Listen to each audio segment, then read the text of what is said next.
Salut, moi c'est Niki. Moi c'est Bi. Bienvenue dans le podcast Madame attrape ton cœur. Une conversation à cœur ouvert entre deux copines d'origine camerounaise et bissau-guinéenne qui ont quitté leur vie parisienne pour s'installer à Abidjan. Dans ce podcast, on vous parlera entre autres d'identité, de féminisme, de carrière professionnelle, d'expatriation, de santé mentale, d'art et de culture. Aquaba! Merci d'avoir écouté la première partie de l'épisode où nous parlions des origines et des manifestations du White Savior en Côte d'Ivoire. Pour cette deuxième partie, on vous parlera des formes de dénonciation du White Savior, le White Savior versus le Black Savior, avec quelques tips en supplément, et enfin on vous parlera de nos kiffs du moment. Enjoy! En fait, tout à l'heure, tu as parlé du No White Savior. Ouais. Donc, c'est un hashtag dont on a entendu parler. Est-ce que tu pourrais revenir un peu plus dessus? Et aussi, est-ce qu'il y aurait d'autres ressources ou des actions qui sont mises en place pour sensibiliser ou dénoncer justement ce phénomène de White Savior? Le No White Savior Movement, c'est un compte Insta en fait qui est fait en Ouganda et en gros qui justement va dénoncer ce complexe du sauveur blanc sur les réseaux sociaux. Moi je trouve que c'est très bien fait et aussi ils font la part des choses, ils disent bien aux lecteurs que ce n'est pas tout le monde qui est concerné par ça et ils donnent justement des outils pour reconnaître ce genre de pratique. Il y a aussi le compte Barbie Savior sur Instagram aussi qui est un compte satirique et qui raconte les aventures de Barbie en tant qu'humanitaire dans des pays africains. Tu vois. C'est très très marrant et justement ça dénonce toute cette culture du complexe du sauveur blanc. En gros, je sais pas, la personne qui va quitter sa famille moyenne aux États-Unis pour aller sauver des enfants au Kenya, on sait pas trop pourquoi, enfin bref, voilà. Juste pour avoir cette expérience-là, la plupart du temps c'est pour nourrir son ego, parce qu'il faut dire ce qu'il y est. Pour moi, d'après ce que je vois, n'importe qui de non blanc peut venir en Afrique et avoir une expérience émouvante qui permettra de nourrir son ego, tu vois. Parce que malheureusement, il faut le dire, moi, dans ce que je vois, dans le contexte dans lequel j'évolue, plus ta peau est claire, plus t'as un passe-droit, en fait. On rentrera plus en profondeur dans tout ça. Enfin, on se connaît dans notre communauté avec tout ce qui est colorisme et tout ça. Non, on se connaît. On rentrera plus en détail dans tout ça. Pour moi, ce qu'on pourrait faire, c'est dénoncer ce genre de comportement. Tout le temps, toujours, enfin voilà, ne pas laisser passer. C'est vrai que dans un contexte d'entreprise, comme tu l'as dit, c'est un peu plus délicat. Mais personnellement, à l'échelle de l'individu, il faut dénoncer ce genre de cas. Il faut savoir les reconnaître et dénoncer. Ouais, c'est vrai que dénoncer, ça permet d'ailleurs toi de te libérer sur le plan émotionnel parce que ça a un impact sur ta santé mentale si tu es témoin ou tu es victime de ça au quotidien. Mais est-ce que ce serait pas trop lourd, évidemment, pour certains de toujours dénoncer? Il n'y aurait pas d'autres alternatives? Écoute, moi personnellement, je sais que quand je rentre dans une situation comme ça, et d'ailleurs j'ai longtemps culpabilisé par rapport à ça, moi je réponds pas. Parce que pour moi, ça me prend un peu trop d'énergie. Et pour moi, la seule réponse que tu auras en face, ça sera une crise de colère, ça sera peut-être de la violence et tout. Mais je suis pas quelqu'un de violent. Mais voilà, pour moi, une autre alternative, c'est ce podcast, tu vois. On s'exprime dessus, on dit ce qui va pas, on fait des constats et tout. On partage nos expériences. Pour moi, c'est ce moyen-là, cet exutoire que j'ai. Après, ça peut être adhérer à des associations, ça peut être même à l'échelle de la famille, expliquer à notre mère pourquoi on ne dit pas le blanc est fort. Enfin voilà, des petites phrases comme ça qu'il faut changer au quotidien. Pour moi, c'est les petites choses qui font après des choses énormes, tu vois. C'est vraiment, nous, à notre échelle, voir dans quelle mesure on peut agir, quoi. Que ce soit à travers des dons d'associations qui soutiennent qui dénoncent ce genre de discrimination, que ce soit à travers notre podcast, que ce soit même à travers le partage de liens sur les réseaux sociaux. On l'a bien vu avec les deux zozos soi-disant médecins qui ont dit qu'ils voulaient faire des tests sur l'Afrique. Enfin voilà, il y a eu un tel tollé que au final, ça s'est transformé en excuse. Les gens maintenant font attention. On a tendance à dire que oui, les politiques ne foutent rien. Oui, d'accord, les politiques. Mais pour moi, c'est l'opinion publique qui compte le plus. Si on prend, ça j'avais vu à la télé, vous me direz si c'est vrai ou pas, si on prend le modèle de l'Éthiopie, l'Éthiopie n'a pas attendu les institutions gouvernementales pour être au niveau là où elle est aujourd'hui, tu vois. Elle a compté sur ses entrepreneurs pour ça. Donc pour moi, c'est tout ce travail, pour moi le travail est fait par l'opinion publique. Après, l'Éthiopie, c'est un bel exemple, sauf que l'Éthiopie, ça reste cette Afrique, on va dire, anglophone, qui, tu vois, ils ont un fonctionnement très porté sur le secteur privé, l'entrepreneuriat, les gens, on va dire, sont plus dans le mouvement, contrairement, je trouve, à l'Afrique francophone, où les gens sont plus dans, on va dire, dans la discussion, dans les belles paroles. Faut dire ce qui est, c'est vrai que l'Afrique francophone, ça parle, ça te fait des belles tribunes, ça parle, maîtrise très bien le verbe, le français d'ailleurs, mais derrière, il n'y a pas d'action en fait. Donc est-ce que finalement, la population serait pas aussi, on va dire, prise par cet élan et un peu désemparée et toujours parler, mais derrière, ça ne bouge pas en fait. Bah en fait, ça revient à ce que je dis, c'est parce qu'on compte trop sur nos politiques en fait. Faut pas. Tu me dis, ok, c'est une mindset tournée vers le secteur privé et tout. Tu as quand même des gens qui ont ce recul-là pour se dire, il y a un problème avec notre système actuel, ça ne marche pas. Qu'est-ce qu'on peut faire pour que ça marche bien, tu vois? C'est vrai que ces voix ou ces, on va dire, conscience éveillée, entre guillemets, on va revenir sur ce terme-là, conscience éveillée, entre guillemets, sont isolées.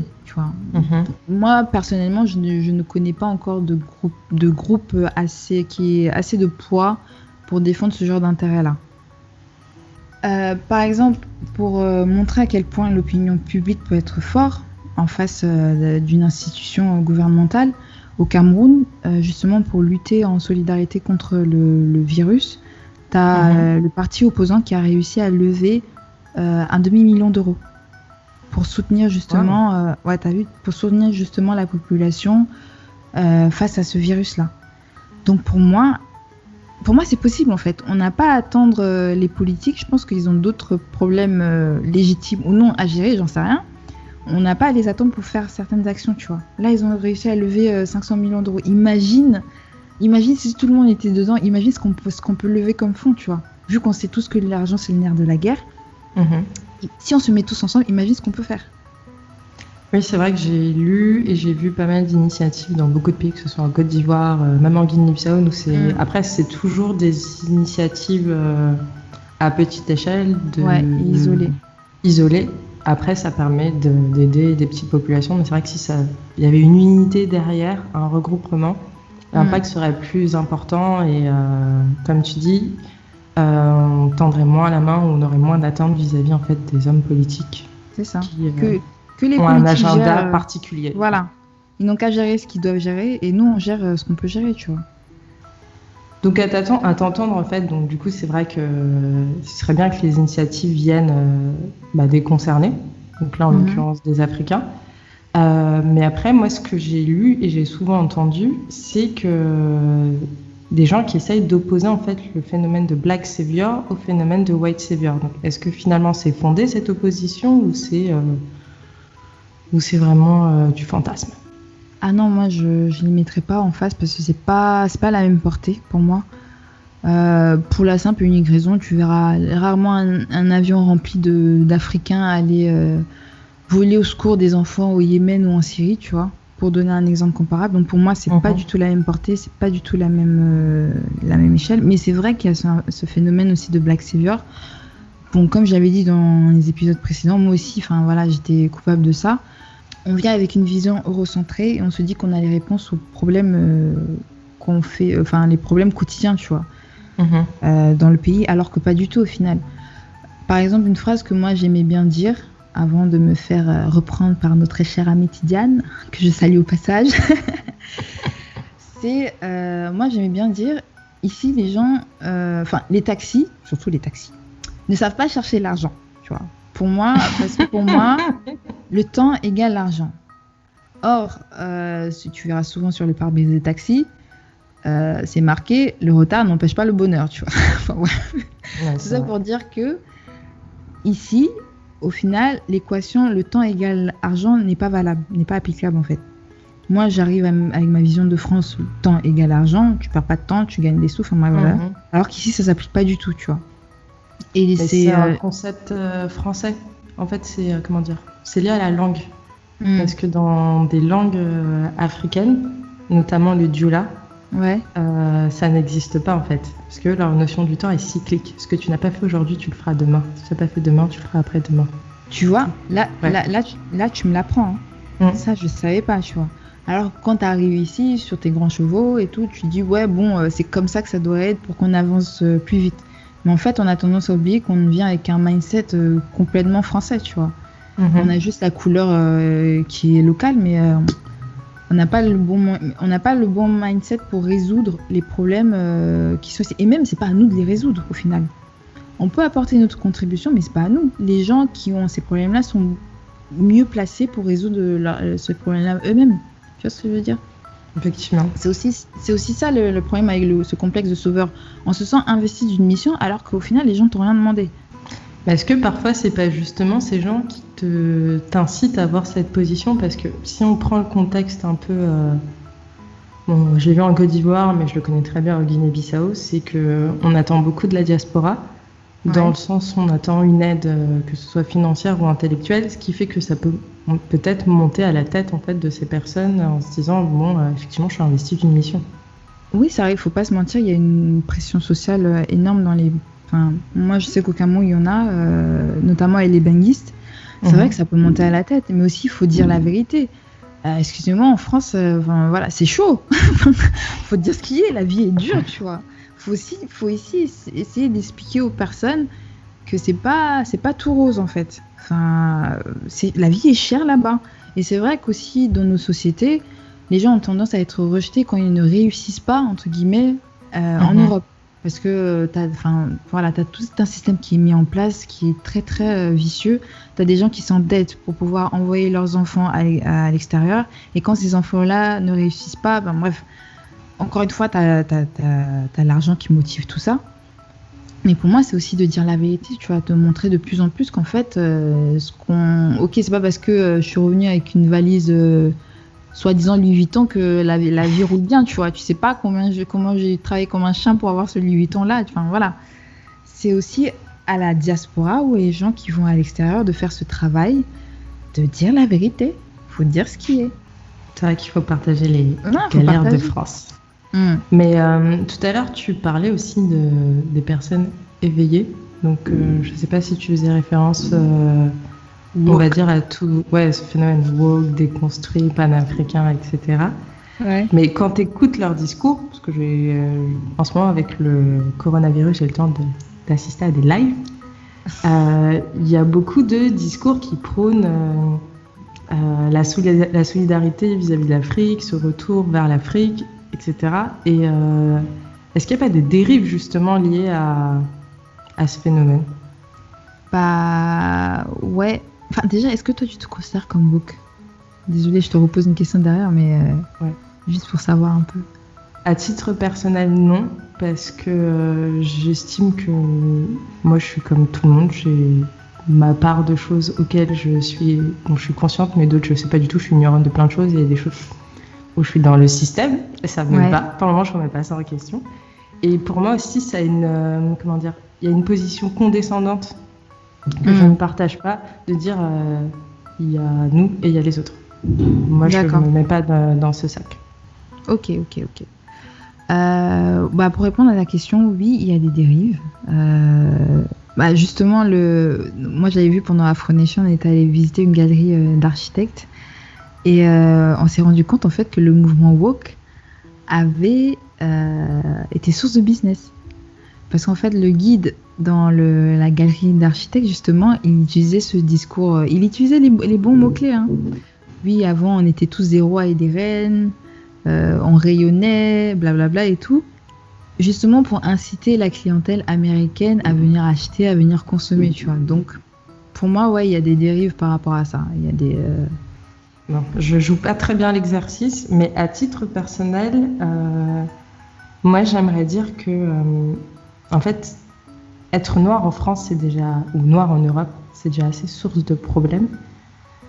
Et c'est compliqué. Donc, je pense qu'il serait déjà assez important que de se concentrer sur les problèmes de Nord d'Europe ou de France avant de commencer à se tourner vers l'Afrique, parce que du coup, on arrive avec, un état d'esprit qui est pas forcément adapté.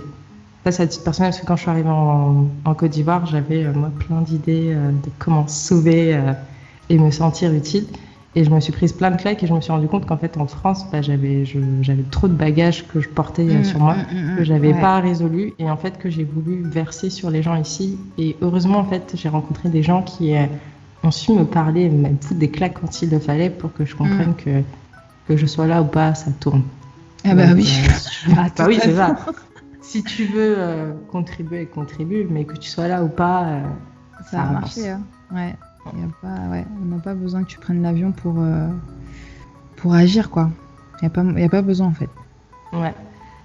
Est-ce que toi, quand Barack Obama est devenu président des États-Unis, est-ce que tu avais des remarques comme quoi, oui, Barack Obama, au final, il s'en fout des Africains? Est-ce que tu avais déjà entendu cette phrase-là?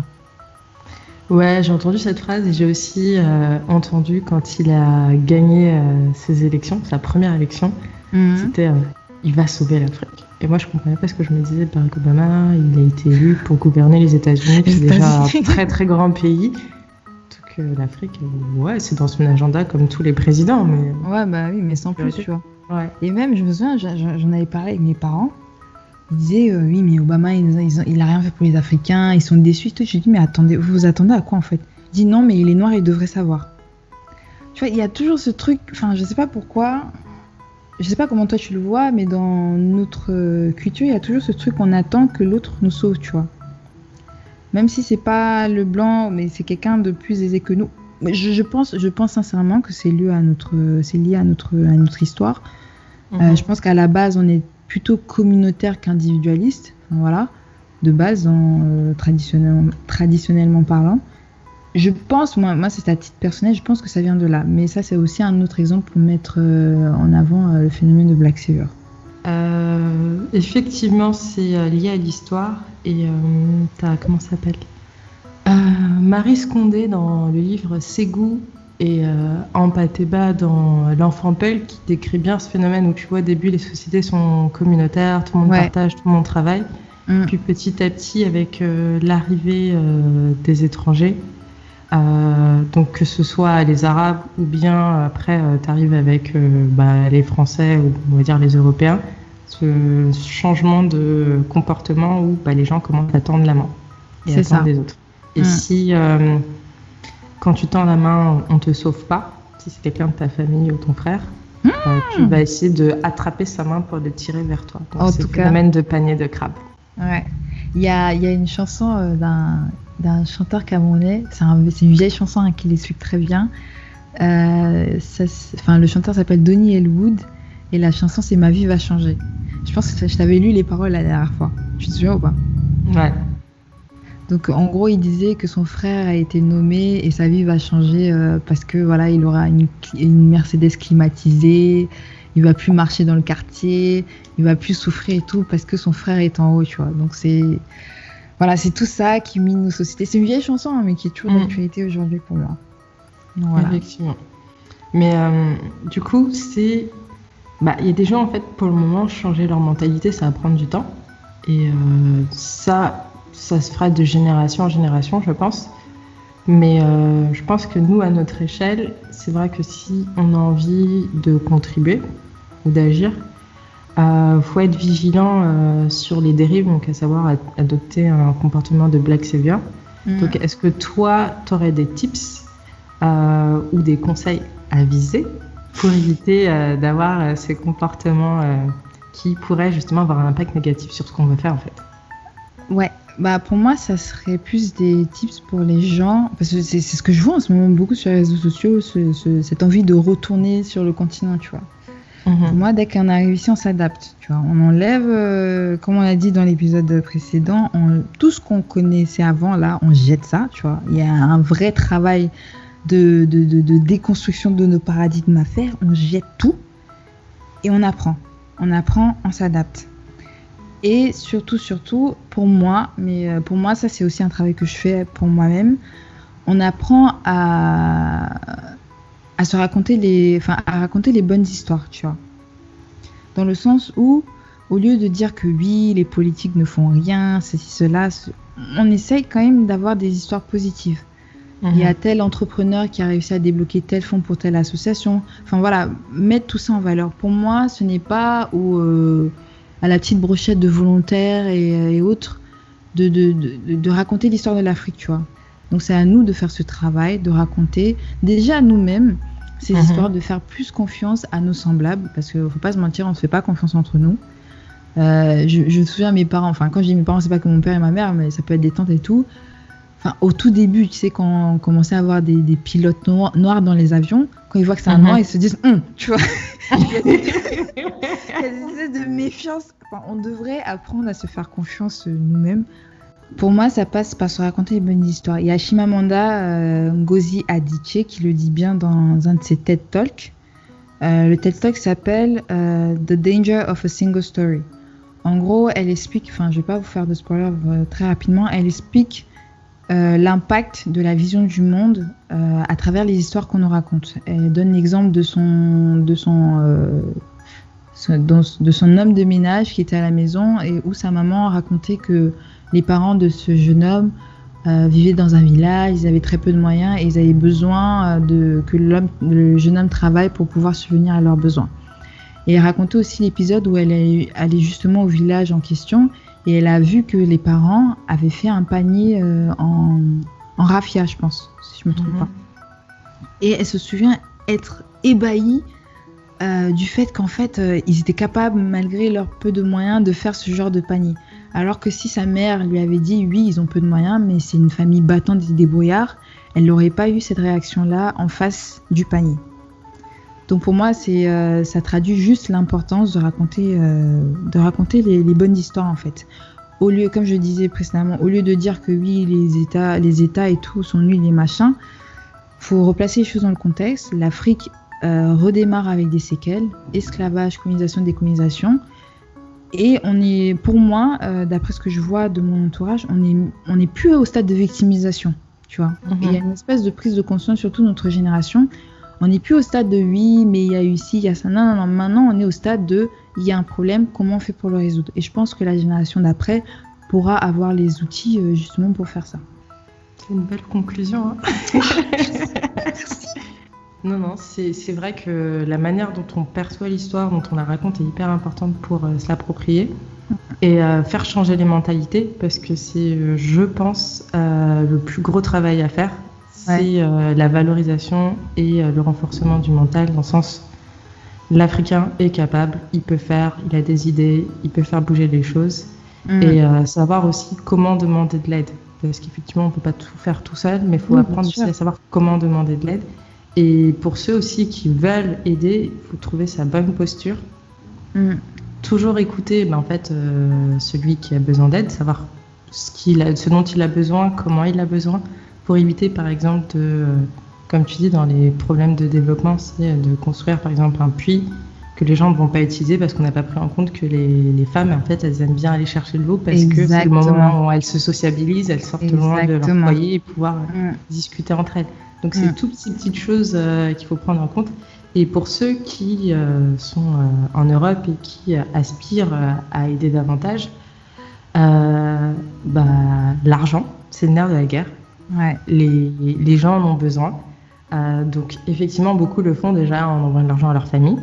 Donc c'est un phénomène qui est présent et qui est là. Et il y a aussi pouvoir aider notamment que ce soit les associations ou le secteur privé, les entrepreneurs, certains... Avec juste 1 000 €, certains ils peuvent démarrer un truc et le laisser grossir en fait. Donc c'est ça. Ouais. Le tout c'est pas juste. Alors, en plus, ça c'est mon opinion. Pour moi, c'est pas juste des dons. Faut investir en fait. Demain, tu investis 1 000 € dans la start-up, tu te mets en tant qu'actionnaire et tu attends les bénéfices. Tu vois. C'est pas juste donner de l'argent pour. Non, faut investir. Et pour moi, c'est la seule manière pour que les choses décollent. Effectivement. Après, pour ceux qui sont plus engagés ou qui ont un projet de venir s'installer, comme on a dit, faut y aller. On vous attend. Se préparer. Vous allez vous prendre des gifles. Non, c'est vrai, c'est pas le Club Med. Ah non, mais c'est pas le Club Med. Vous allez prendre des gifles. Ok, il y a le soleil, vous allez transpirer, il y a des moments de joie, etc. Il y a les plages, mais au quotidien, c'est les montagnes russes. Hein. Demain, ça va aller super vite, ça va être très bien. Après, vous allez redescendre, mais comme un saut en parachute.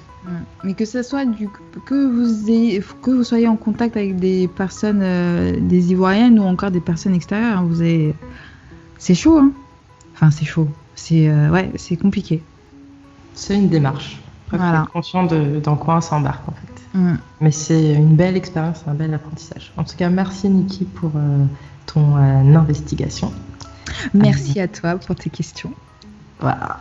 Peut-être que je deviendrai journaliste un jour. Toujours plus.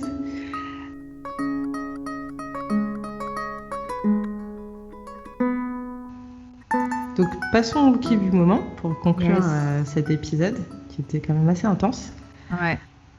Donc toi en ce moment, qu'est-ce que tu aimes faire ou tu as envie de partager quelque chose avec nous? J'ai 3 kiffs en ce moment, il y en a un que je viens de rajouter. Alors le premier, on a le même, c'est le podcast My African Cliché que j'ai découvert 2 ou 3 semaines, je sais pas, c'était quand qu'on avait partagé le lien? C'était il y a 2 ou 3 semaines. Hein. Ça fait ça fait déjà plus de 2 semaines? Ouais, ça fait plus de 2 semaines, meuf. Bon, c'est un détail, peu importe. Ouais. Il y a le podcast My African Cliché. Tu te souviens dans l'épisode quête identitaire, je te disais que je savais pas ce que j'allais transmettre à mes enfants. Et bah j'ai trouvé. Ça, je vais le mettre en berceuse carrément, tu vois. Donc pour moi, c'est très très important l'histoire. Moi, j'ai trouvé tout ça par moi-même. On me l'a jamais enseigné à l'école, genre jamais de ma vie. Donc pour moi, si mes enfants peuvent avoir cette avance-là, tu vois, si je peux leur mâcher un peu le travail, pour moi, ils auront un peu plus de temps pour emmagasiner d'autres choses, tu vois. Donc voilà, prochaine berceuse, ça sera ça. J'espère juste pouvoir trouver un moyen d'enregistrer tous les épisodes et c'est bon. Bien sûr, légalement. Hein. Faut contacter le charmant monsieur. C'est ça. En deuxième, c'est le live qu'on a vu la semaine dernière de ma Afro Week sur les plantes médicinales en Afrique. C'était un live hyper intéressant. Franchement, j'ai découvert plein de choses. J'ai découvert qu'il y avait une association de médecins africains, je ne savais pas du tout. Justement, qui travaillait sur les plantes médicinales traditionnelles. Ils donnent Là, ils ont sorti un document avec des plantes qui pourraient prévenir contre le Covid, en gros, pour booster le système immunitaire. Franchement, top. C'est des trucs en plus qu'on connaît. J'ai lu un truc qui s'appelle Choco, là. Tu sais, l'inhalation. Des herbes, et tout. Je me dis, mais c'est pas possible. En fait, on a tous la même chose, tu vois. Il y a des choses qu'on retrouve, que nos grands-mères faisaient, que nos mères font, que nos oncles font, mais on se rend pas compte à quel point ça peut être bénéfique et important, tu vois. Donc voilà, je connaissais pas du tout. J'essaie un peu plus de me renseigner sur ce qu'ils font. Pendant ce live, ils racontaient comment les institutions pharmaceutiques fonctionnaient, comment la protection intellectuelle marchait pour les plantes médicinales, on peut pas protéger, on peut pas breveter une plante médicinale, on peut breveter une molécule active, mais pas la plante. C'était pertinent, ça. Ouais, ça je savais pas du tout. Même le fait que, tu sais, il y avait un docteur béninois qui avait sorti l'apivirine, là. Ouais. La molécule qui est censée guérir le Covid. Le gars, son erreur, ça a été de dire...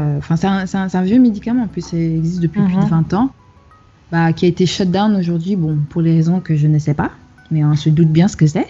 Donc voilà. Et voilà, pour montrer qu'en fait, on a des ressources, le continent a beaucoup de ressources, il faut juste qu'il y ait des gens qui s'intéressent à ça et qui fassent le travail aussi. Il faut qu'il y ait des équipes, en fait, qui fassent le travail de reconstruction, de documentation, de recherche.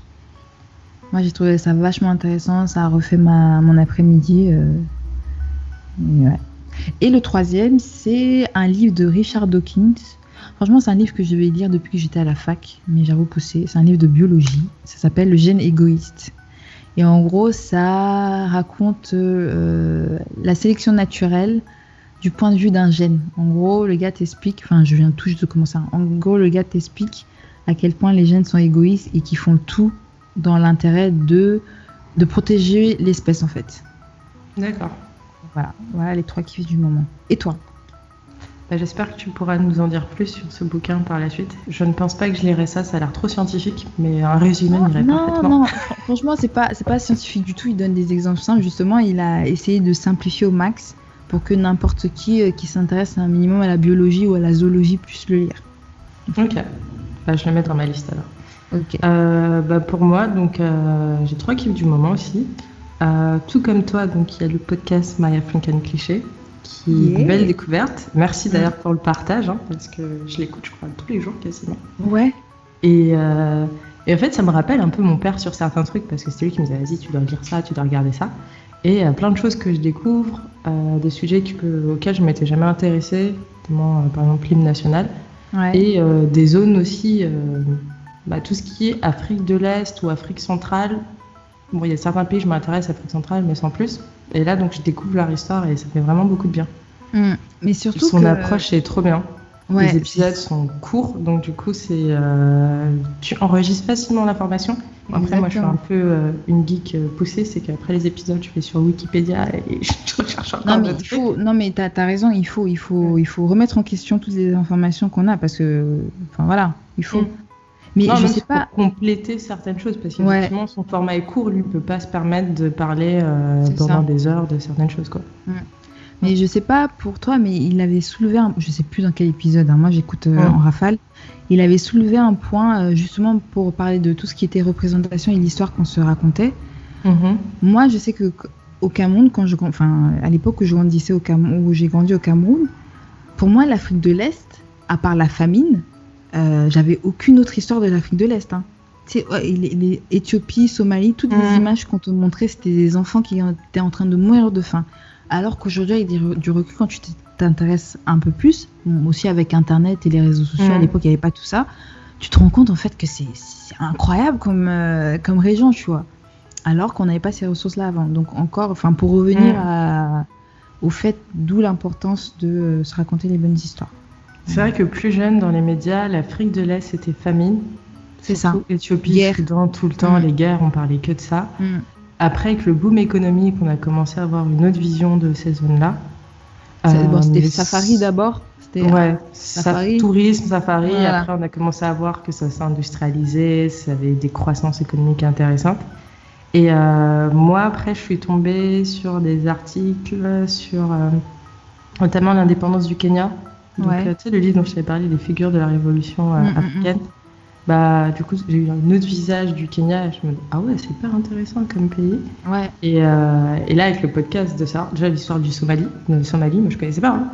En fait, c'était un grand État qui a été coupé comme ça. Donc, je suis là en mode. Donc, c'est en 2020 que j'apprends ça, c'est hyper honteux, mais bon. Non, c'est pas honteux. Enfin, si on. Écoute, meuf, on n'a pas appris à l'école. Enfin, je sais pas. Je doute fortement. Enfin, quand j'étais à l'école au Cameroun, on m'avait pas pris ça non plus. Après, moi, j'ai fait le système anglophone. Je sais pas si dans le système francophone, on apprenait ce genre de choses, mais non.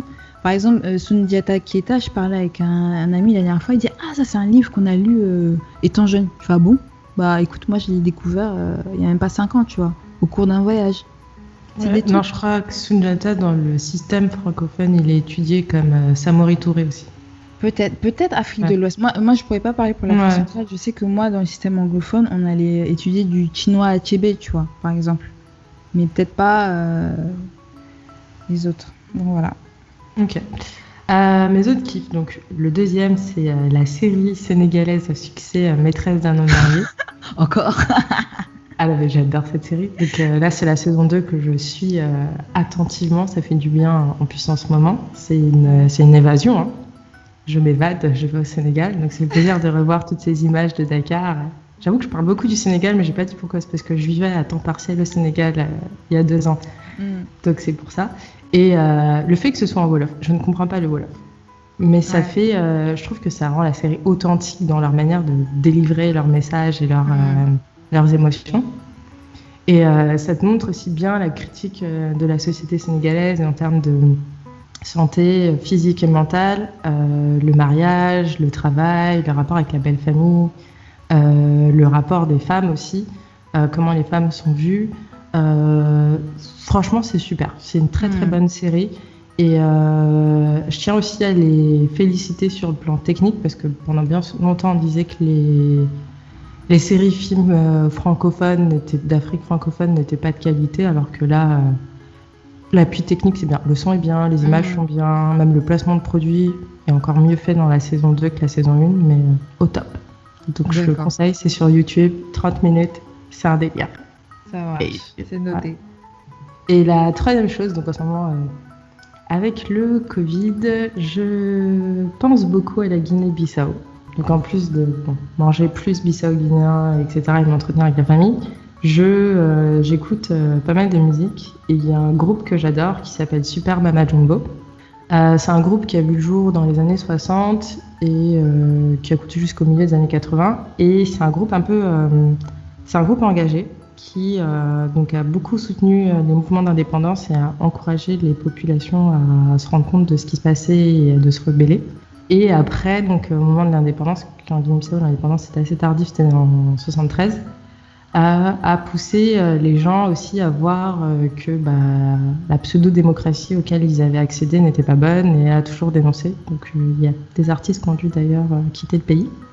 Et donc moi, ça me fait chaud au cœur en ce moment parce que je me dis que voilà, à l'époque, les artistes étaient engagés, il y en a encore, et que c'est vrai qu'il y a chacun sa manière en fait de dénoncer le système, de éveiller les consciences et de partager des informations. Merci d'avoir écouté la deuxième partie de cet épisode.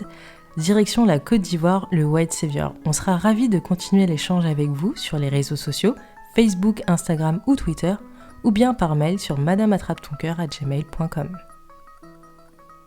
Bon, c'était nous Sur Madame Attrape ton cœur. Merci de nous avoir écoutés. On espère que l'épisode vous a plu. N'hésitez pas à nous écrire sur les réseaux sociaux pour nous donner la force, poser des questions, donner votre avis et commenter. On essaiera de vous répondre au prochain épisode. Les liens sont disponibles dans la bio. Prenez soin de vous, de vos proches et aimez-vous. Salut!